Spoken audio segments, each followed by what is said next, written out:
Welcome all. Myself Dr. Dinesh Navle. In this video, we are going to be see some of the basic concept of the organic chemistry, in which we are going to be see exactly the hyperconjugation phenomena. That means what is the hyperconjugation, the definition of hyperconjugation, how the hyperconjugation effect is going to be initiated into the organic compound, and what are the different application of hyperconjugation into the organic chemistry. When we are going to be see that hyperconjugation, so this is a very similar to the resonance. Sometimes it is referred as the no bond resonance or the Baker-Nathan effect.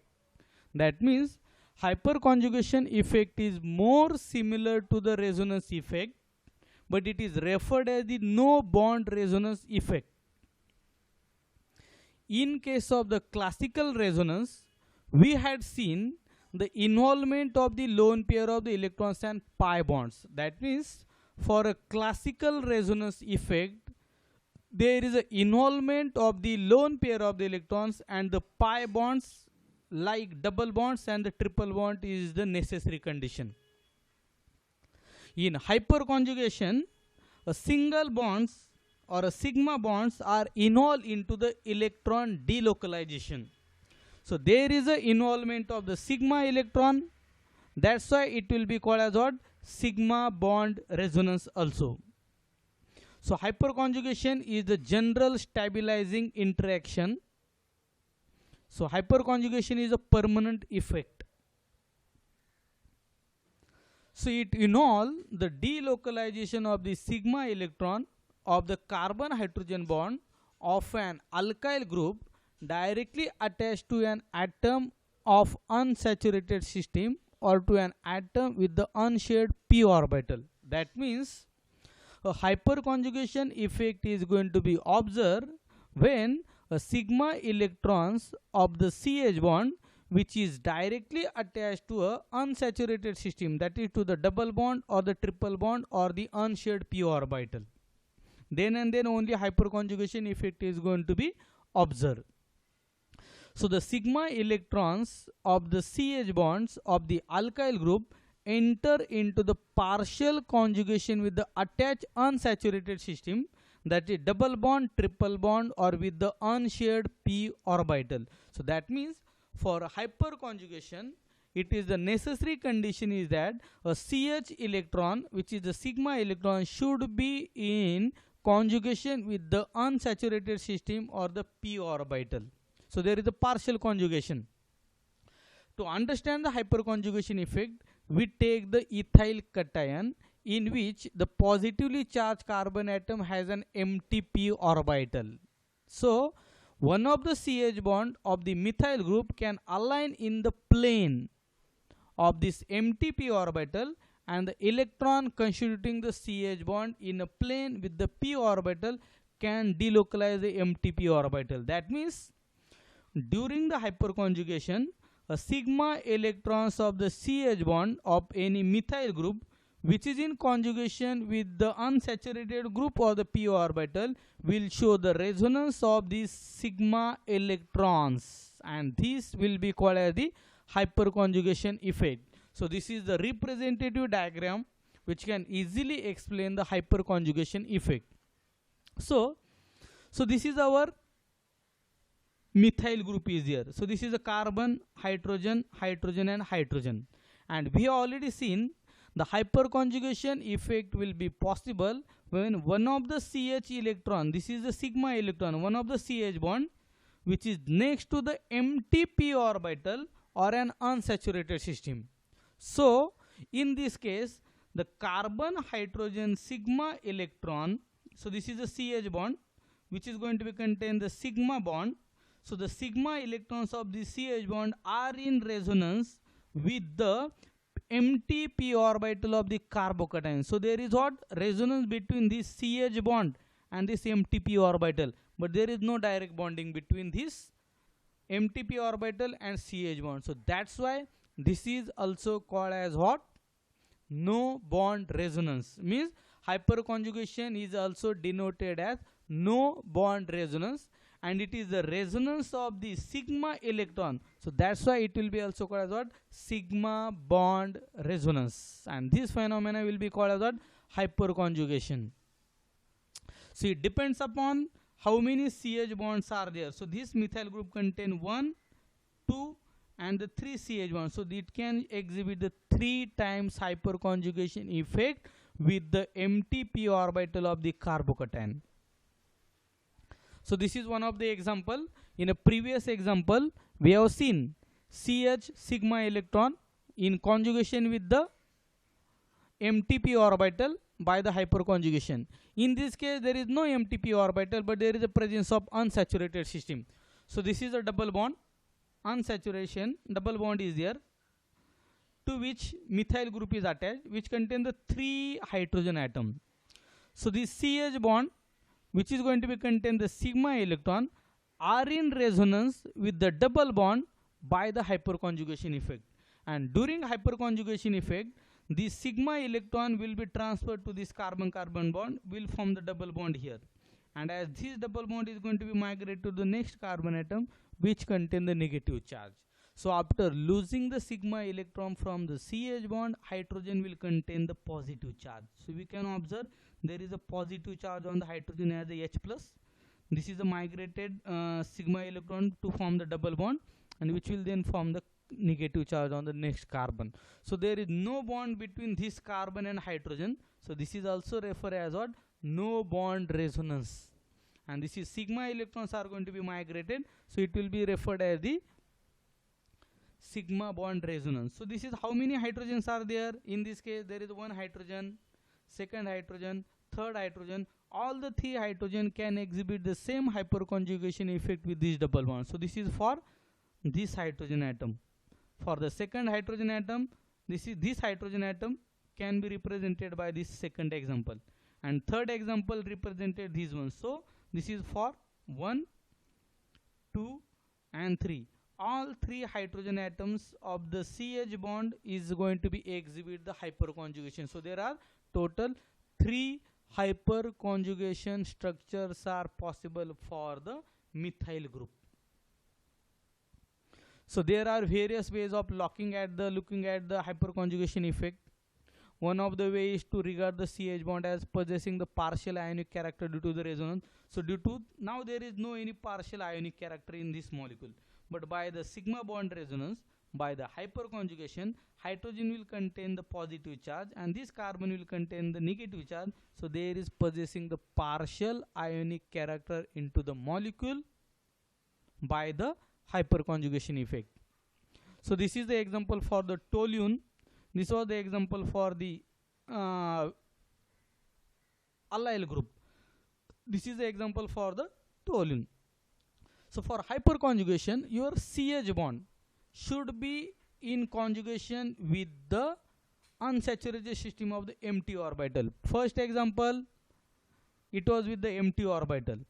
Second example, we have seen it is with the conjugation with the double bond. And the third example that we are going to be see, which is also going to contain double bond. So this is the double bond. The next group is the carbon, and this is a hydrogen bond. That means hyperconjugation effect will be exhibited by the alpha methyl group or the alpha alkyl group. So in this case, for the toluene, the CH bond, which is going to be in conjugation with the double bond by the hyperconjugation. So this CH contain hyperconjugation structure, and we are going to be say the H plus. This sigma electron will be migrated here. We will get double bond. So this will be migrated to the next carbon atom. We will get the formation of the negative charge. So this will be the what? First resonance structure for the this hydrogen atom. Similarly, this hydrogen can also show the resonating can show the hyperconjugation structure. This third hydrogen can also show the hyperconjugation structure. So 3 hyperconjugative structures are possible for the toluene molecule. And because of this hyperconjugation of these 3 hydrogen atoms of this methyl group, there is a negative charge at ortho position as well as the para position. That means there is a negative charge at the carbon number 2, carbon number 4 and carbon number 6. So hyperconjugation structure of the toluene responsible for the negative charge or more electron density at carbon number 2, carbon number 4 and carbon number 6, that is at the ortho and para position. So that's why hyperconjugation can also responsible for ortho para directing effect of the toluene molecule. So that's why it will be show the ortho and para directing group. So resonance hyperconjugation in ethyl cation. So this is the ethyl cation. There is no unsaturation in this molecule, but there is a presence of the empty orbital of this carbocation. And we already know that although there is a 5 hydrogen atom, but only a methyl group which is next to the carbocation, which is next to the empty p orbital, which is next to the unsaturated system or the double bond, is going to be exhibit the hyperconjugation. So in this ethyl cation, only these 3 hydrogen atom is going to be exhibit the hyperconjugation. So for first structure, this hydrogen atom will show the hyperconjugation effect with carbocation with MTP orbital. We will say the H plus. There is no bond, so that's why it is a no bond resonance. So this is the first hyperconjugative structure for this hydrogen atom. Similarly, a second hydrogen atom can also exhibit the same hyperconjugation structure as represented into the second structure.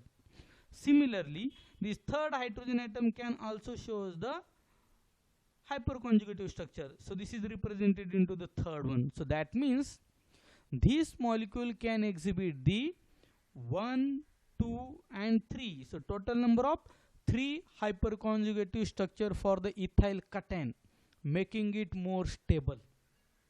So what is the thing we are going to be said? So this type of overlap stabilizes the carbocation because of the electron density. So that means hyperconjugation effect is responsible for the stability of the carbocation from the adjacent sigma bond by the dispersing the positive charge. In general, greater will be the number of alkyl group attached to the positively charged carbon atom, that is to the carbocation, greater will be the stability of that carbocation by the hyperconjugation interaction. That means more is the hyperconjugation structure for the corresponding carbocation, more will be the stability of that carbocation. So we can easily see that stability of the carbocation, we have the tertiary carbocation. Second example, which is the secondary carbocation. This is a primary carbocation. This is the methyl carbocation. In tertiary carbocation, this is the MTP orbital of the carbocation, which is going to be surrounded by the 3 methyl group. Each methyl group contains the 3 hydrogen atoms. That means there are total 9 hydrogen atoms are present to the methyl group. In case of the secondary carbocation, there are total 6 hydrogen atoms are present as the methyl group.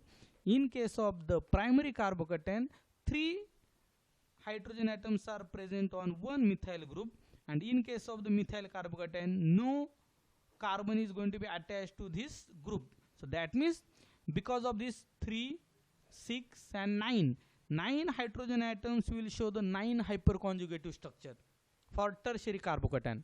But in case of the secondary carbocation, total 6 hyperconjugative structures are possible, and for primary carbocation 3 hyperconjugative structures are possible in this example. So as we have seen, more is the hyperconjugation structure, more is the stability of the carbocation. So tertiary carbocation is going to be exhibit 9 hyperconjugative structure, secondary will exhibit 6, primary will exhibit 3, and methyl carbocation does not exhibit any hyperconjugation structure. So due to the hyperconjugative structure, tertiary carbocation is going to be more stable than secondary carbocation, than primary carbocation, than methyl cation.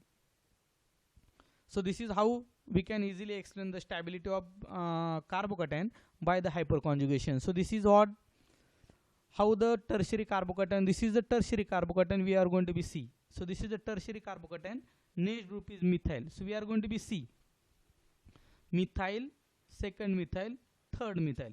One of the hydrogen atom of methyl group will exhibit the hyperconjugation effect like this. So how many hydrogen atoms are these? There are the 3 hydrogen atoms.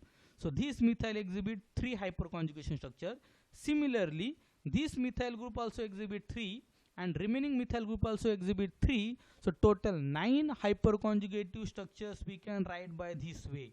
So this is for 1, 2nd and 3rd. We have represented one structure for this one.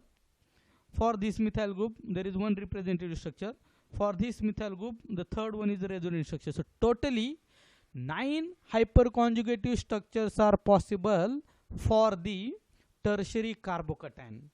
So thus tertiary carbocation is more stable than secondary carbocation, than primary carbocation, than the methyl carbocation, because of the more number of the hyperconjugation structures into the tertiary cation. So this is the same we have discussed. This is the tertiary carbocation. Total 3, 6, 9 hydrogen atoms are there. There is a 3 plus 3, 6 hydrogen atoms are there. In this case, there is only 1, 2, 3. There is no. So 9 carbon atoms are carbon hydrogen bond. So 9 hyperconjugative structure. 6 carbon hydrogen bond. So 6 hyperconjugative structure. 3 carbon hydrogen bond for primary carbocation. So 3 hyperconjugative structure. And methyl carbocation, none of the CH bonds is present next to the carbocation. So tertiary carbocations will be having more hyperconjugative structure, making it more stable than secondary carbocation, than the primary carbocation. So thus tertiary carbocation will be more stable than the primary carbocation due to the hyperconjugation.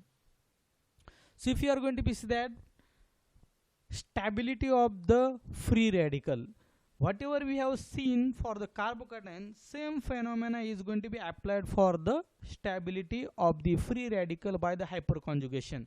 So in this case, this is the tertiary radical, this is the secondary free radical, primary free radical, this is methyl free radical. Now again there is MTP orbital will be there, which is going to be contain one unpair of the electron. So total 9 hydrogen atoms are there to the carbon hydrogen bond in a tertiary radical. In case of the secondary radical, only 6 CH bond. In case of the primary free radical, only 3 CH bonds are there. In case of methyl radical, no any CH bond is there. So tertiary radical will exhibit 9 hyperconjugation structure. Secondary free radical will exhibit 6 hyperconjugation structure.